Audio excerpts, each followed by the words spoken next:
Before Santa watched children, something else did. Long before Christmas trees and stockings, winter belonged to gods who judged, spirits who wandered, and creatures that punished the wicked. Tonight, we strip Christmas down to its ancient roots when Yule ruled the darkest nights and fear was part of the celebration. This is Christmas before Santa.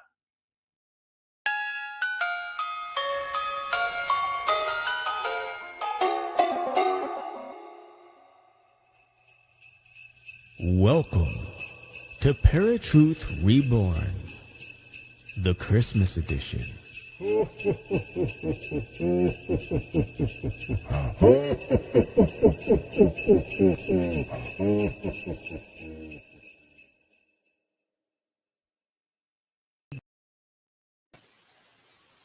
God, I love that intro. Welcome, everybody, to another episode of ParaTruth Reborn. We are live on 107.7 FM New Orleans, 105.3 FM on the Gulf Coast, and United Public Radio Network. My name is Justin. And I'm Erik. And tonight, we want to give a special shout out, of course, to our friend Kat Ward and her incredible show, Paranormal Heart. You can join her every Tuesday evening at 6 p.m. Eastern Standard Time as she delves into the world of the paranormal with guests from around the world. Earlier tonight, we joined her for her annual Christmas episode titled Haunted Christmas Gifts and Creepy Traditions from Around the World with yours truly. So if you missed it, make sure you check out the archive here on UPRN and everywhere you find your favorite podcasts. We'll also have a link to that specific episode in the comment section below. All right, folks. Tonight, we are talking Yule gods, and of course, getting into some of the stuff we've gotten to in the past, like Krampus, Perkta, the Yule cat, all those great creatures. We talked about this a couple of weeks ago, talked about Yule and what it was, the traditions there. Now, Yule, we'll kind of give a brief overview here. The ancient Germanic Norse winter solstice festival celebrating the sun's rebirth and Christmas, the Christian holiday for Jesus' birth, overlapped significantly as Christianity absorbed Yule traditions to ease conversion, resulting in shared customs like the Yule log, which is now kind of a cake or more of a decoration than actually burning it. Evergreen decorations like the Christmas tree and the wreaths, even holly and mistletoe, I believe, came from Yule. Feasting, gift giving, and festive lights, all reinterpreted with Christian symbolism of light and new life around the December 25th date. Christian missionaries placed Christmas on December 25th, although that, of course, has been speculated that that wasn't even close to Jesus' birthday, but they repurposed it to the 25th to coincide with Yule, and making conversion easier to blending festivals. Now, the different symbols that were reinterpreted into Christmas, like I mentioned earlier, the Yule log became the Christmas cake or the Christmas log, first representing Christ, the light of the world. Evergreens, trees and wreaths symbolizes eternal life in Christ. Feasting or gifts continued, now tied to the biblical stories and charity. The Yule goat, which I don't know that we ever went over. They were made out of straw figures, became a companion counterpart to Santa, maybe where the reindeers came from. And Odin evolved into figures like Father Christmas and Santa Claus.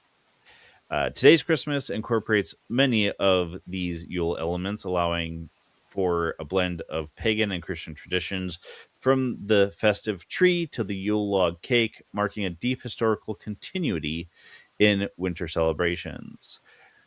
Winter solstice as a time of fear, death, and rebirth. Mm-hmm. Go ahead. The winter solstice is, obviously we've talked about this a couple times over this past month. And the winter solstice is something that is very similarly tied to the autumn solstice, right? So back in Halloween, we celebrate the same thing. This idea of fear, death, and rebirth is when the solstice begins. But the winter solstice here is a bit different because we're talking about a frozen time. At least it's represented as the frozen time. It's when everything ices over, everything dies, everything that you consider beauty, right, is now kind of ugly, shedding its leaves and flowers and whatnot, right? So, one thing I do want to mention though before we go on here, or before I continue on here, um, regarding Jesus's birthday on December 25th, you're right. It isn't There is a lot of speculation that Jesus wasn't actually born around December, right? So instead, it's more likely that he was born around springtime. We're talking somewhere between March and May, uh, Hmm. often falling somewhere within April, which, as you know, is usually when we celebrate Easter. And because of that, Christianity couldn't really, I shouldn't say Christianity, but Christians didn't really want to coincide two very important aspects of Christ in the same month, his birth, but also his death. So, taking the opportunity to shift it back to December, right around the Yule time, to help bridge the gap between the Christian faith and the faiths of old, primarily the Norse belief system, they were able to kind of connect with those people and help share the story of Christ through elements that they had already known and cherished, and were able to hence create what we know today as modern Christmas, which celebrates Christ. Mm. But yeah, so there is a little gap between when Jesus' actual birthday was versus when where it currently is held as a holiday. Now, regarding the Yule or the winter solstice, the winter solstice is really the longest night of the year. It symbolizes fear, death, and rebirth as the sun dies before its rebirth, representing a natural cycle of ending and new beginnings. Now, a time for letting go of the old, which is in this case fear, habits, or even grief, and to make way for growth, renewal, and planting seeds for the future. It's seen across cultures in rituals like the Yule log or happy soil ceremonies, reflecting a universal theme of transformation from darkness to light. Now, one thing that's really intriguing. This is why we consider this an important day in terms of the solstice, is because the solstice being the longest night of the year, the very next day, the very next night actually ends up being shorter than the night prior. And so is the case every night going forward until the summer solstice, right? So now we're gaining more time, more light every single day until the summer solstice, which happens obviously in the summer. Um, and so that's the idea of light being rebirthed or the sun being rebirthed. Now, in terms of fear and darkness, the death phase, we'll go a little deeper into this. The sun's fading in particular, it's this deep darkness of the solstice which evokes primal fears, often mirroring ancient anxieties about the world ending or light disappearing forever, as once seen in Adam's fear of the first sunset. Now, what is Adam's fear of the first sunset? Well, the story of Adam's fear states that upon the first setting of the sun, Adam thought the world was ending due to his sin of eating the fruit of the tree of good and evil, which brought him anxiety and fear, and therefore led him into a night of fasting and prayer, upon which, as the sun rose the following day, Adam believed it was due to his repentance. But the story itself, however, isn't biblical, but instead is actually an idea formed through extra biblical traditions. In this case, a rich theme from Jewish midrash, which is basically an interpretive story. And we see this a lot in many accounts throughout scriptures too. But in primarily, we're talking about the Apocrypha. So these are stories that exist Mhm. outside of the Bible itself and are deemed as being incredible, as being literal pieces of the Lord's word. And that there's all kinds of different nuances as to why those were chosen as apocrypha and not included into the book of the Bible, which at one point some of these apocrypha were. The Catholic Bible, in particular, still holds some of these apocrypha, or most of them, within the book itself, but they're still separated from the initial 66 books. Now, another thing that we consider here is the mythological fears.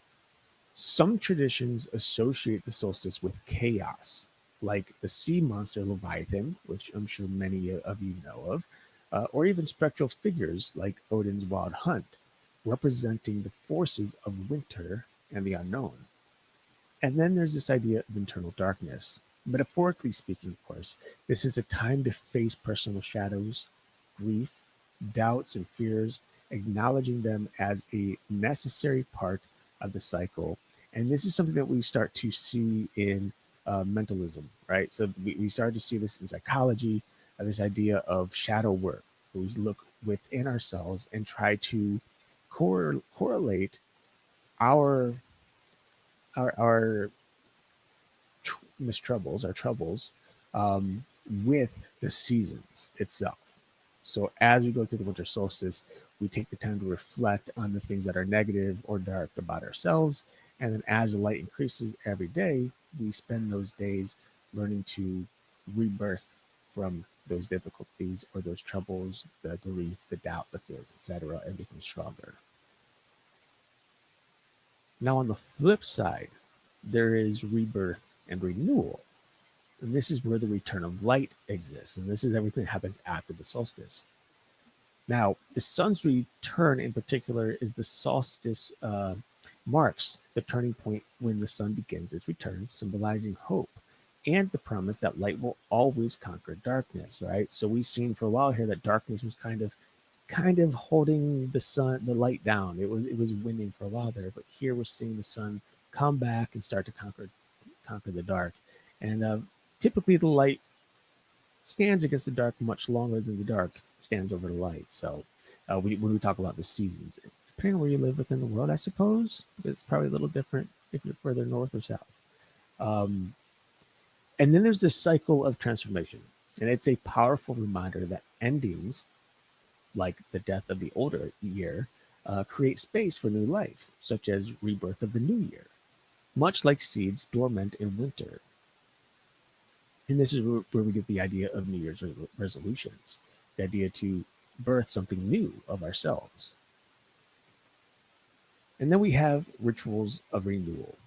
In cultures, there are a number of cultures that perform ceremonies like lighting fires or singing or even feasting to welcome the returning light and plant intentions for the coming year, focusing on spiritual rebirth and a new authentic living. So this is something that like we strive to renew and then keep that, right? We want to keep that an authentic life with us, not just wear it for a couple of weeks or a year or whatever and throw it away. No, we want to use this opportunity to build something new and hold on to it. It's supposed to be a change for the better. Now, when it comes to connecting fear, death, and rebirth, it's very simple and yet intricate. The first thing you want to do is embrace the whole. The solstice teaches us that darkness and light, death and rebirth, are inseparable parts of a single sacred whole. We're talking about a balance, right? We're talking about the yin and the yang. On top of that, we honor sacrifice because this is a time in which we release burdens, old selves, and things that no longer serve us, hence death and sacrifice, to be reborn into a more authentic life. And then, of course, there's nature's mirror, the natural world's cycle of dormancy and resurgence, which provides a blueprint for personal and spiritual renewal because we can literally see everything around us dying and rebirthing season after season. Now, I mean, I asked myself this, and I'm sure you guys are probably asking, why did darkness matter more than light back then? Because we do still cherish the light now, um, but back then there was a reason for these traditions. Darkness mattered more at the winter solstice because it represented the year's deep rest, a necessary period of reflection. Um, revitalization and nurturing new beginnings. making the eventual return of light a powerful symbol of rebirth, hope, and life's cyclical victory over dormancy, with ancient cultures seeing it as a second time for inner work and acknowledging for independence of light and shadow. And it does make sense why that Christ became the light during this time, because it we were already celebrating this type of thing going on in other cultures. Right.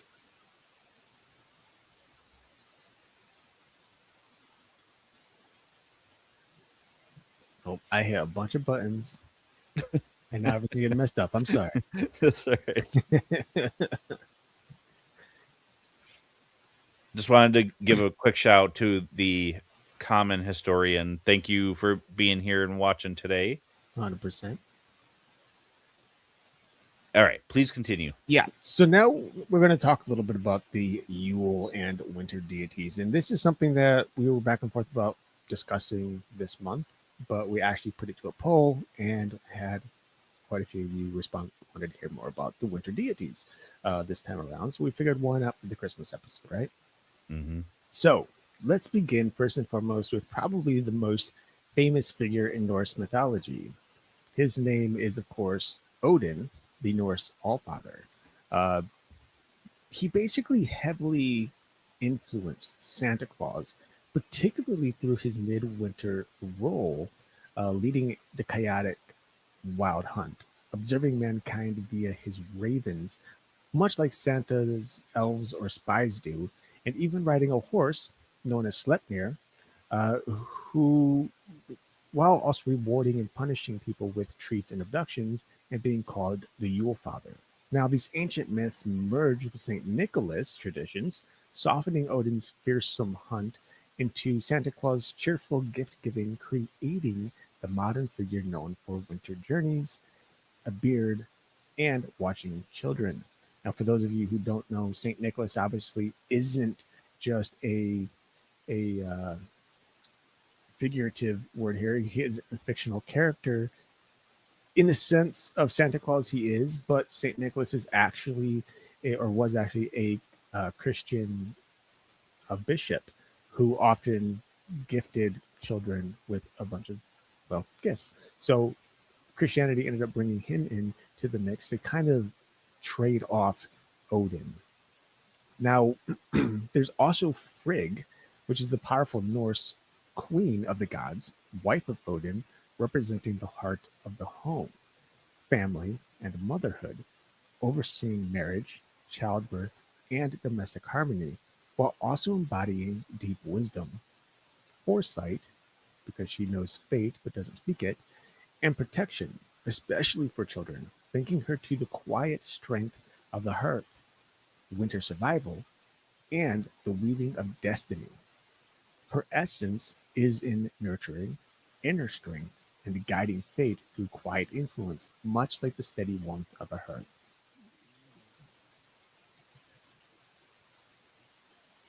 Now, there's a lot of other gods, but I love that it brought up Balder, because he was one of my favorite Norse gods when I learned about the Norse gods.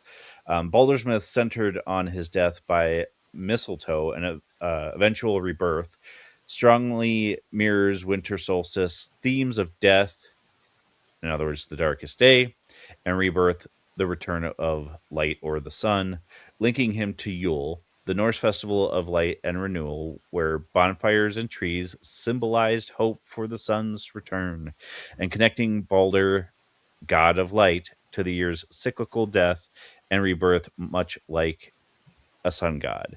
If I have to say cyclical one more time during this, I might get tongue tied. Um, the Holly King and Oak King are symbolic figures in pagan traditions, representing the eternal cycle of light and darkness, life and death, ruling for half the year, each battling at the solstices for dominance and embodying nature's seasonal changes as the wheel turns. I was trying to remember. There is a Christmas claymation movie that came out when we were younger. Hmm. Do you remember the name of it? But it had it, they weren't called the Holly King and the Oak King, but it was like Mr. Frost and The um heat miser and the snow miser. yeah, that's what those were supposed to represent, was these two characters I'm here. pretty sure it's what Rudolph the Red-Nosed Reindeer. Was it? I think so. I I don't know if thought it it was was. a I don't separate. know if it was Rudolph's Shiny New Year, possibly, but either way, it was a Rudolph. Okay, I thought it was a different one altogether. Nope. I don't believe so. Um, but the Oak King, light growth, reigns from winter solstice, Yule to summer solstice, Litha, where he's defeated by the returning Holly King, Dark and Rest, who rules until Yule, when the Oak King is reborn, ensuring the perpetual return of light and life after darkness. Now, sacrifice, offerings, and fear versus comfort during this time. Um, One thing that you really see this in is in a lot of the Yule gods and traditions. And we'll talk about this when we get into Krampus and Perkta and stuff. Um, in this day and age, we don't see at least the fear versus the comfort. We talked about this on Cat Show that, in today's day and age, they're actually really trying to eliminate Santa altogether, because it's lying to your children. Right. Um, and on top of that, Santa used to, I don't know if those that still use Santa uh, say that, oh, you're going to get coal in your stocking instead of presents, which would have been a punishment or fear of punishment at the time. Right. Um, Now, how do you think the gods became more symbolic instead of worship, the Yule gods specifically? I mean, I think it's just a change of culture. Like we said earlier in the show, as I mean, starting first and foremost, when we talk about religion, right? When we have the Christian faith kind of move in and start to mend some of its beliefs along with Norse beliefs to create the Christmas story, Mm, in this case, or at least to help adapt the Christmas story, right? So again, Christianity at the time was trying to build a bridge to the Norse people, those who believed in the Norse gods. And they did that through the birth of Jesus because there were a lot of similarities in terms of the elements that were used during this time. And so we see a lot of correlation between them. And it's what helped bridge that gap and bring people of the Norse belief system into the Christian faith. It helped them kind of shift into it a little easier, which made it more understandable, easier for them to swallow, if you will.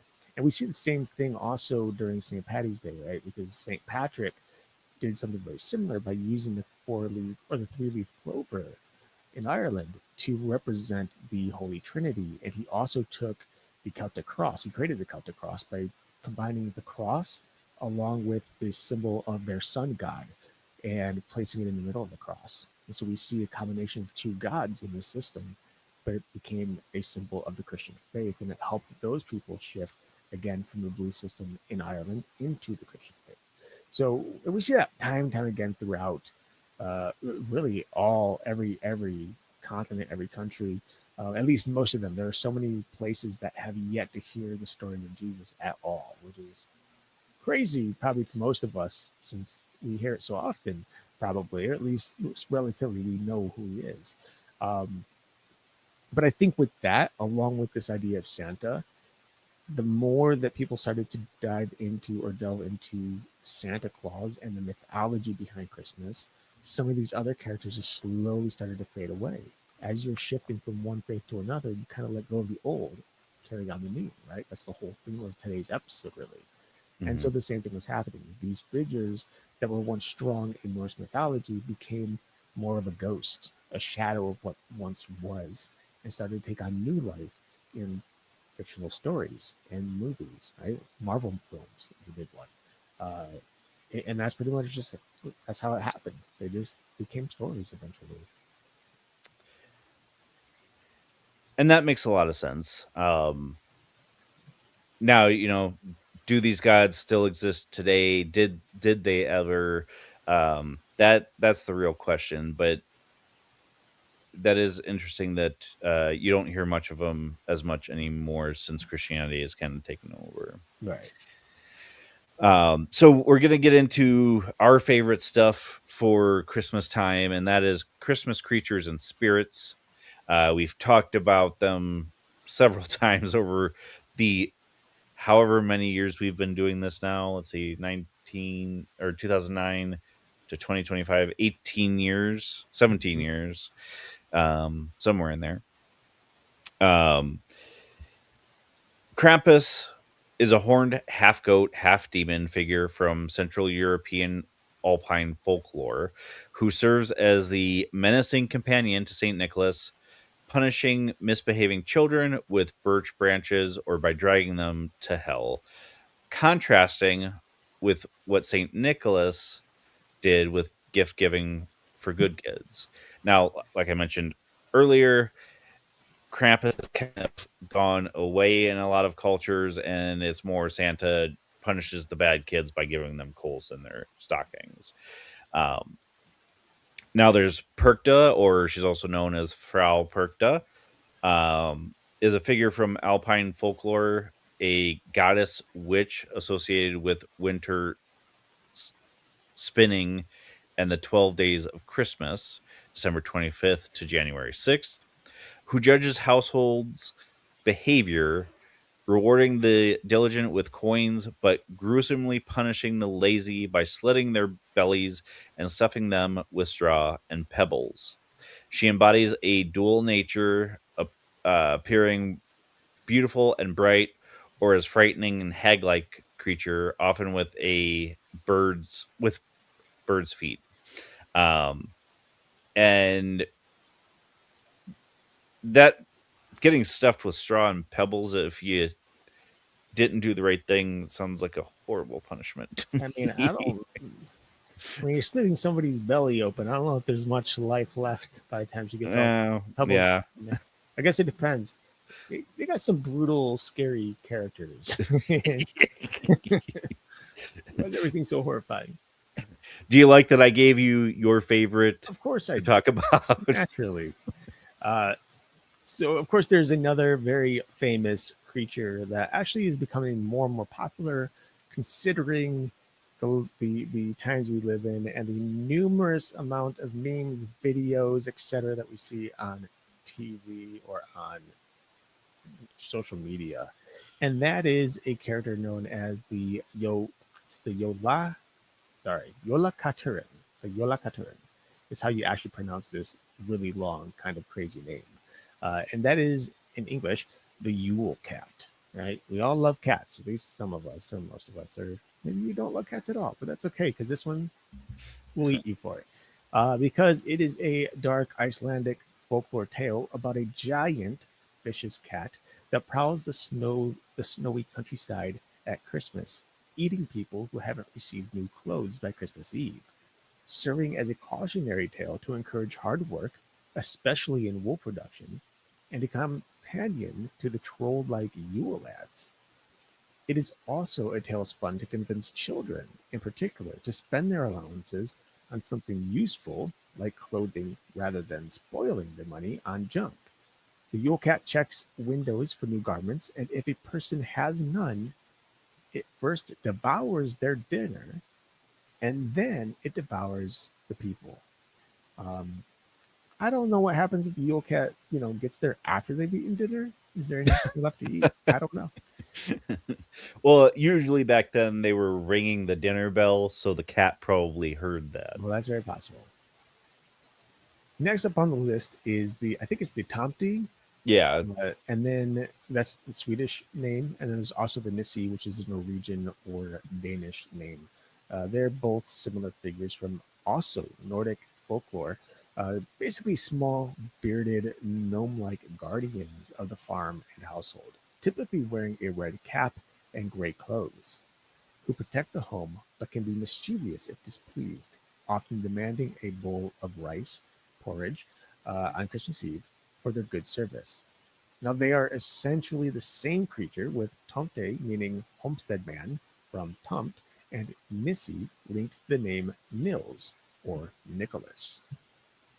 And you see a lot of similarities there to what we see as Christmas or Santa Claus today Yes, or 100%. Saint Nicholas. Yeah, and we know, like, the early history of Santa Claus or Saint Nicholas is often been described as being an elf-like being, not typically short, but still elf ears, just elfish, I should say, or dwarfish. Um, and he often wore green or blue uniforms or clothing. It wasn't until Coca Cola decided to make an ad also showing a picture of Santa Claus, but in that case, they changed his colors from the typical green or blue colors scheme to the Coca Cola colors, which is red and white. And because of the commercialization of Coca Cola, that just kind of stood at the test of time, and Santa's been red and white ever since. Hmm. Now, there are a few things that we can kind of learn from these various characters, right? Krampus, Perkta or Frau Perkta, the Yule Cat, Tante or Nissi. And the big thing here that you haven't noticed, they're all kind of scary, is simply using fear as a teaching tool. Now, this is something obviously modern times, at least most people don't encourage, right? Because Yeah. fear often creates problems, very negative problems.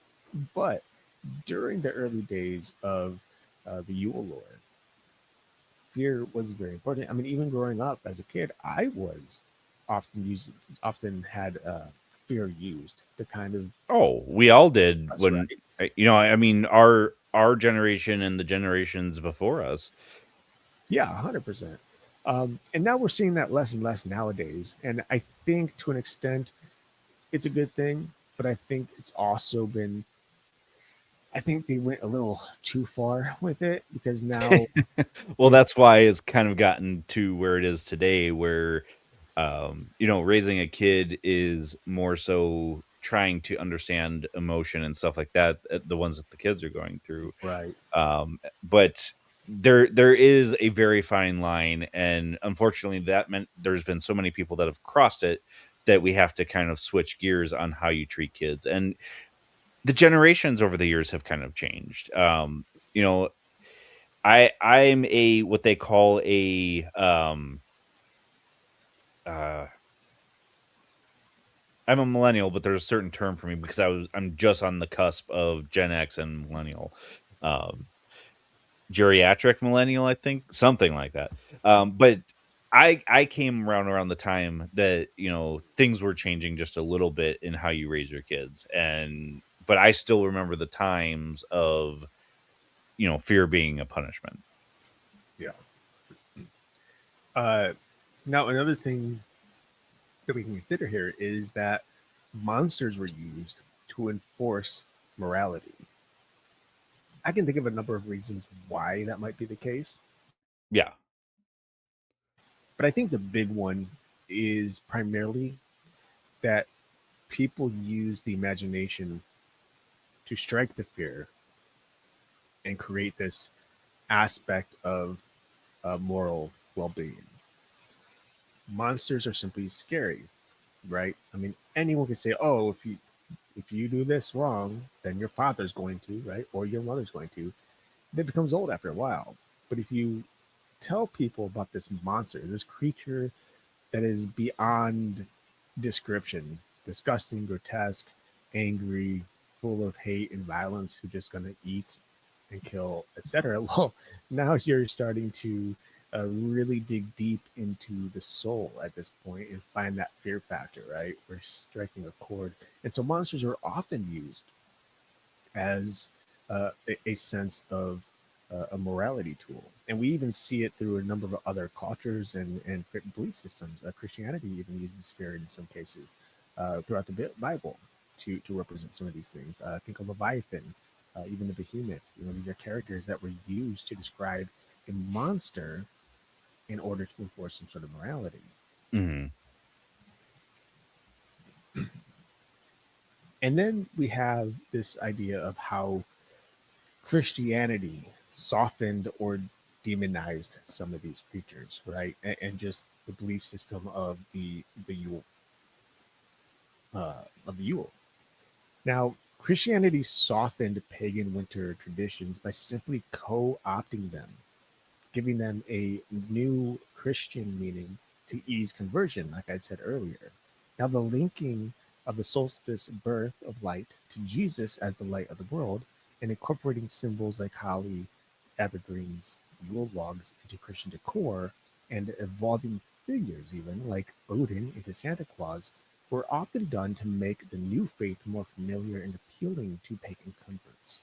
The process called enculturation replaced pagan significance with Christian ones, allowing familiar customs to continue, but with a new focus. And this is very important when it comes to teaching anybody anything, really. Like, this is a concept that defies time at this point because uh, it's an ancient thing.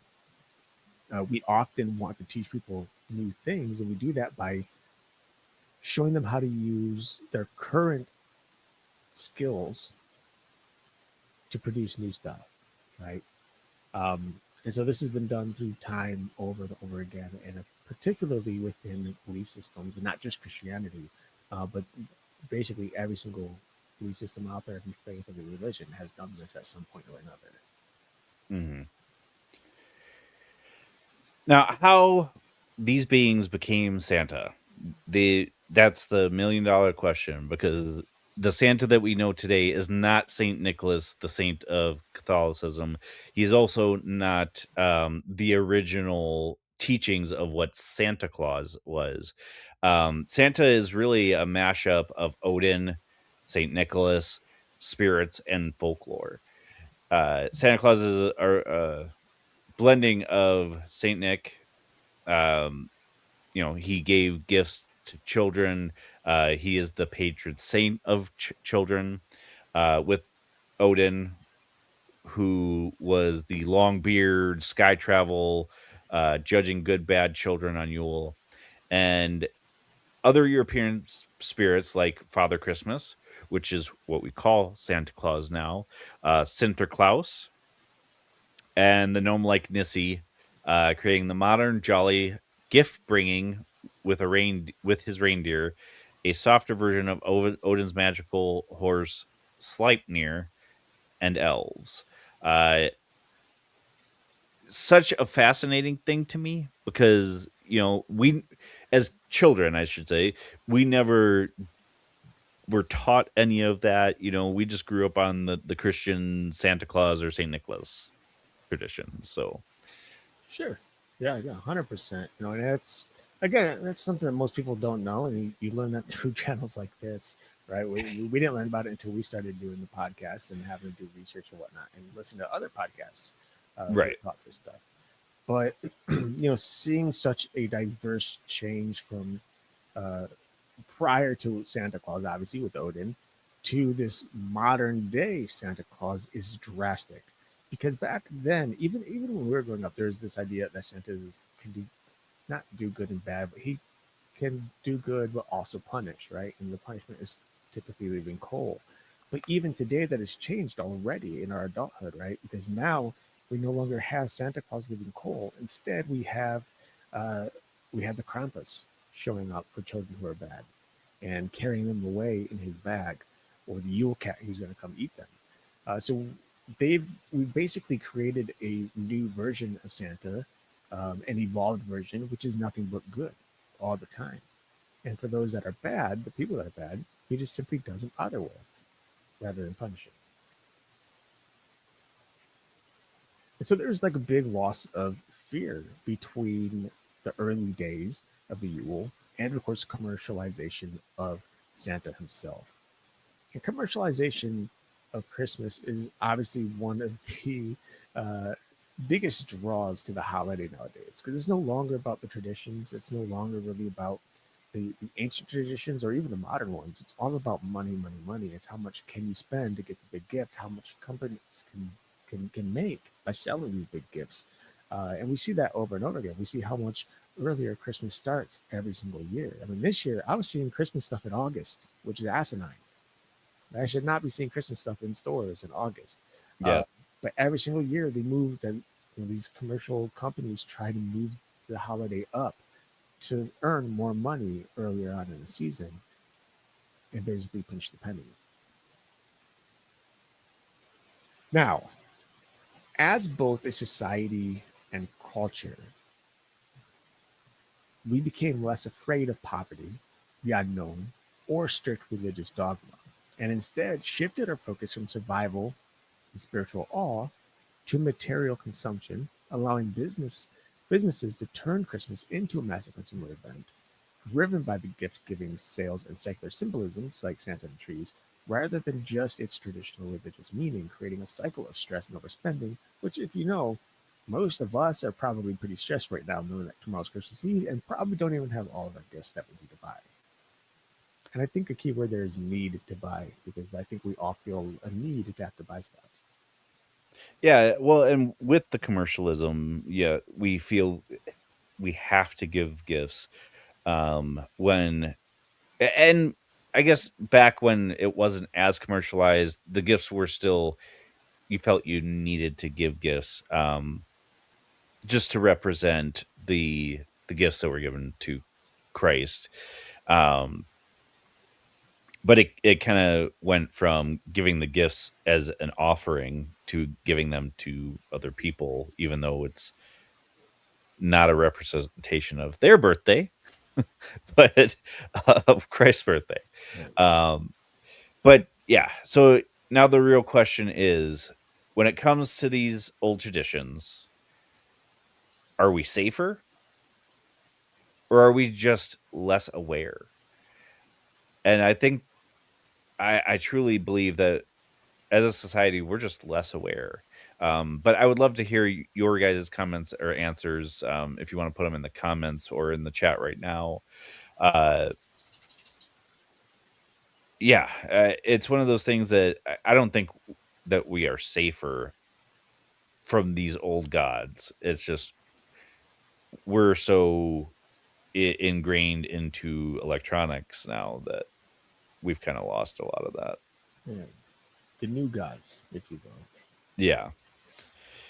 Now, instead of final thoughts, as I always do, I thought, you know what? It'd be fun for us to think about our favorite things about Christmas and memories from Christmas past. I know we've done this in the past, but it's always fun to kind of reminisce a little. Hmm. So, what are some of your favorite things about Christmas? I mean, Christmas music. There's not too many people who love Christmas music anymore, but I still do. I enjoy it. It's funny how many people I meet who just hate when I turn on the radio and this Christmas music. It's sad. It's really sad. But yeah, so Christmas music is a big thing, and it's a short time. It's usually from Thanksgiving until well the day after Christmas, so about a month. And then on top of that, I would say it's just the feeling of like what do you call it, like the Christmas spirit in the air. You know, it's like this light heartedness that's just a kind of playfulness, if you will, that I feel like is often overshadowing everything. It's just kind of there hovering. At least for me, it is in most cases, uh, and that includes obviously the TV shows that we tend to see, the Christmas shows, the Christmas movies, along with the Christmas music, and all the holiday traditions, eggnog, and nowadays peppermint mocha stuff, right? Hmm. Like this is all parts that I personally enjoy. Cookies, fresh baked cookies in the oven, and cold milk. And those are things that I typically don't enjoy much of throughout the rest of the year. What about you? Well, I do love listening to Christmas music. I just wish that radio stations would at least give it until December 1st before they start playing them. Um, but like you mentioned too, stores are pushing it well before that already too. So, Hmm. um, but really just the coming together. And it's very rare these days, mostly because of lives have gotten busier, and I think that's all the more reason to embrace that time during Christmas is to really be thankful that you get that time with your family. Um, I have, of course, love the sweet treats and the food. Um, yeah, it used to be, getting presents, but at this point in my life, I honestly don't care if I get Christmas presents or not. If I do, great. If not, it was one of those things that kind of died away from me as an adult. I feel like Uh, it's something that probably dies away for a lot of us because there's not that childlike joy anymore. Like I don't mhm. stay awake at night anticipating Christmas morning anymore. No, Something yeah, that just doesn't exist. Same with waiting, trying my hardest to fall asleep so Santa will show up. Right? I'm not waiting for Santa no more. But maybe most some of the people time are. I can't fall asleep because my brain's just going 100 miles a minute. I mean, yeah. I mean, that's the thing that happens with adulthood and just growing up. Um, but yeah, no, I agree. There are obviously some things I think just naturally fade away. But I will admit, like seeing that joy on my nieces, for example, that kind of takes me back to my childhood and some of the Yeah. things I remember from back then, seeing that how happy they are and living vicariously through them, through their childhood. I'm thinking like they're waiting for Santa. They're waiting. They can hear bells or they can see Rudolph in the sky or all these different things. And it's like I thankfully I still am very imaginative and I still can think of those things and cherish them. But it's not the same. It'll never be the same. Yeah. Well, and I mean, it's been talked about a lot that, as we grow older, just like we talk a lot about psychic or medium type gifts, the magic dies as an adult. It's kind of sad, really, but it's just a natural part of life, I guess. Well, I think it's not more so, but I think in part it's because of the influence that the world has on us as we grow older. Yeah. And we start to see some of the hard times. We start to witness them ourselves personally. Um, and so, yeah, back, at least for many of us, when you're children, you don't have much to think about or care about other than Santa and Christmas morning and all the imaginative things you can think of. But nowadays, there's reality too that clicks in, right? And the thought of paying bills on time, having enough money for the Christmas presents, and if you do have enough money, how much debt is it going to put you in for next month? How are you Right. going to make up for it? Do you use your credit card, your debit card, your cash? These are all things obviously that take away from the the the simple joy of the holiday. And I am one willing to confess that I am one of those that struggle with it. Like today, buying presents, I have the money to do it, but I was so hesitant. I'm putting that card in. Like, why do I want to do this? Do I want no, you know. Um, and thankfully, I've been blessed this year to have the cash to do that. But last year I did not. And the year prior I did not. So it's one of those things that I think for many of us, it's remembering what the holiday really means and what it meant to you rather than what it means to you currently. I mean, if it means something fantastic, like something good and positive, that's fantastic. But if it's something negative nowadays, I think you have to kind of reminisce on what it once was and try to find that childhood or that childlike wonder again, because that's going to help fill those gaps that you're missing today. Now, memories from Christmas Hmm. past. Just big family parties at grandma and grandpa's, going, getting there, having all the food ready, the pizza with the anchovies that grandpa would always get. I would not eat those, but he would always have those.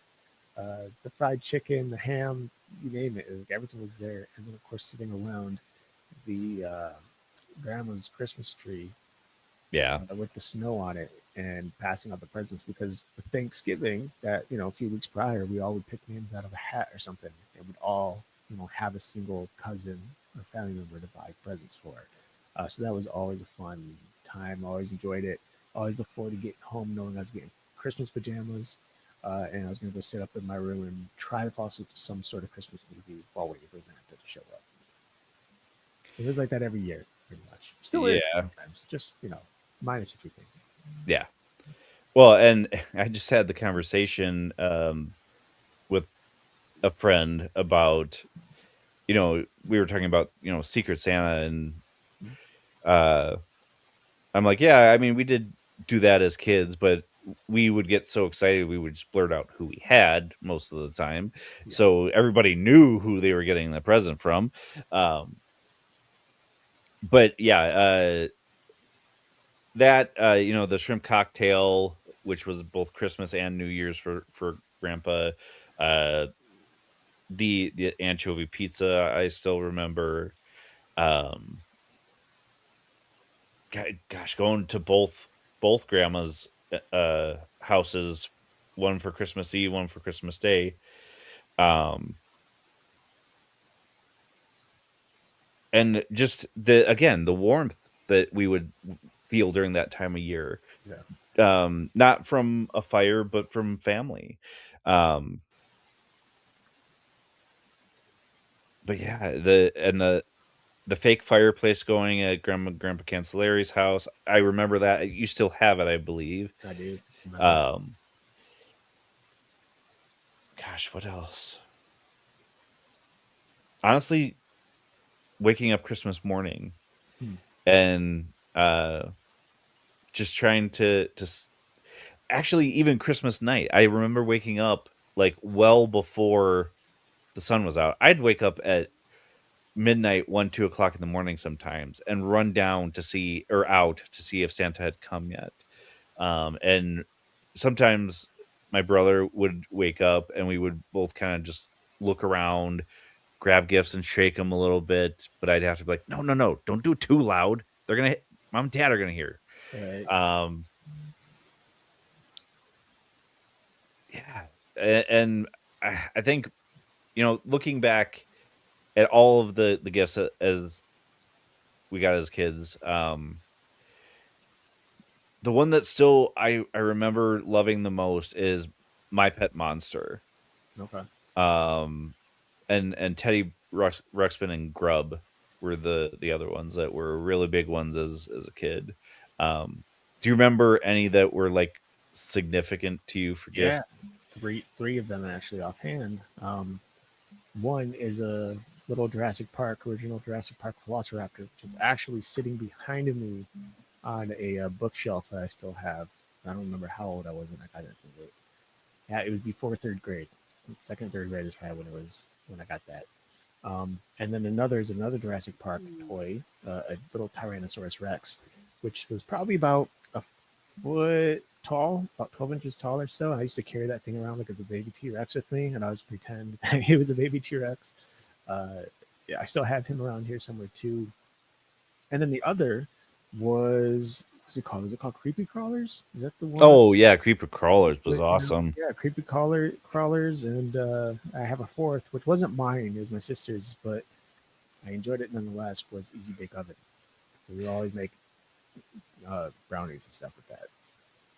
Well, I had a boys version of that where you mixed like stuff into a monster head and got monster Oh brains. yeah, I had that thing too. Yeah. Forgot about that. Yeah. Heck was that? Um, I can't remember the name of it, but yeah, creepy crawlers, and then hearing my mom say, "Oh yeah, we had those when we were kids," and it's like, what? They just basically recycled them and brought them back out for the new generation. Those things are cool. I love the smell of the burnt plastic that you would get as you're cooking those things on steel And plate. it was more like glue You would because not it was see that liquid. today's age.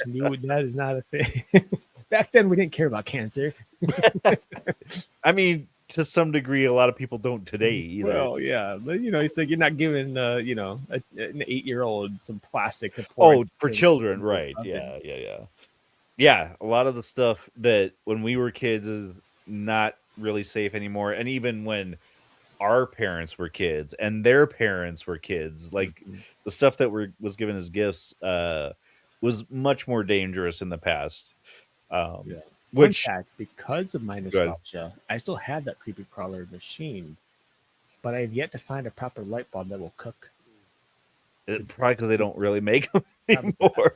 Probably not.